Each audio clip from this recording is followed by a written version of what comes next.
After 55 years of marriage, Ernest and Maggie were separated by the local council and a multi-million-pound masonic corporation named Sanctuary. This happened within the walls of the secret family courts. Ernest is illiterate due to being a child in the dig for victory in World War II and relied heavily on Maggie for clerical issues. He was not represented in court. Maggie was asthmatic and admitted herself into hospital in 2007 with chest pains.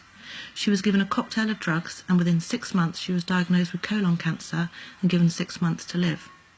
Social services suggested she went into a nursing home. Dementia was added to her list of illnesses on discharge from the hospital with no formal diagnosis. The side effects of the concoction of pills mirrored her mentally confused state, and this was looked at briefly but not acted on. It is documented that Maggie herself refused to take the pills and that she said she felt they were making her worse. This was ignored and she was assisted to take the pills against her will. The cancer miraculously disappeared. Maggie became mute while in the home and was unable to communicate verbally. While she was in the home, Ernest complained about the standard of care his wife and others were receiving in there. He was eventually banned from seeing her altogether, apart from the event of her passing away. In that time, he managed to get £50,000 legal aid in a different court in Birmingham, where he was allowed a supervised visit to see Maggie. This visit was supervised by the then manageress of the home, Alison Robertson, and the doctor, Carl Bracey, who does work for the home on a weekly basis. The doctor made a statement to say that Ernest, quote, nudged the manageress on her forearm on leaving the meeting. The statement got the ban reinstated until the event of Maggie's passing away. In the 4 years of his ban, Ernest campaigned from 9 to 5, Monday to Friday, rain or shine, outside the courts and the bus station in Exeter to have his voice heard. Maggie passed away in December 2013. Since Maggie's passing, Ernest has become the legal administrator of her estate and has requested her medical notes from the doctor, but to no avail. The advice from legal specialist lawyers is now to write to the General Medical Council to investigate the doctor and his reasons why he is refusing to comply.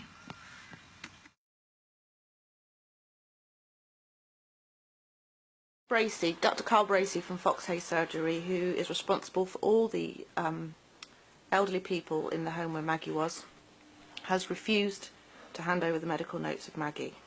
It's taken us over a year and a half, is it? Yeah. Even with the lawyer involved, he still wouldn't play a game.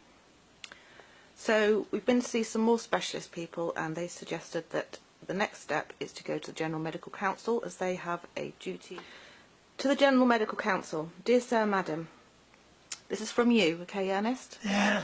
Right, I would like to make a complaint about Dr. Bracey of Foxhay Surgery, Exwick, Devon. He is the doctor responsible for all the elderly residents at Greenslades Nursing Home, Exeter, one of which was my late wife, Mrs. Marguerite Coles, who passed away in the home on the 13th of December 2013. I am the legal administrator of her estate and have a grant of probate stored in the vault with Stone Solicitors, Exeter. I have accessed and examined her medical records prior to being admitted to the nursing home, where dementia was added to her list of illnesses with no formal diagnosis. Dr. Bracey was also my doctor while my wife was in the home. I felt he treated me with contempt and little respect. I have since changed doctors and my meds have dropped, and I feel much better than I did when with him. I have requested her medical notes from him while she was under his care in the nursing home. He has refused to release them to me. Please see the attached letter from the Department of Health confirming that I have the legal right to see them, and would like you to help me get clarity on my wife's care while he was responsible for her. I would like a thorough investigation into my wife's care while a resident at Greenslades in the care of Dr. Bracey, her treatments, medications, nutrition, visits from him, and records of diagnoses. Yours sincerely, E.J. Coles. Thank you. Did you hear and understand that? Yes, I did, on every word of it. Really? Yes, I did.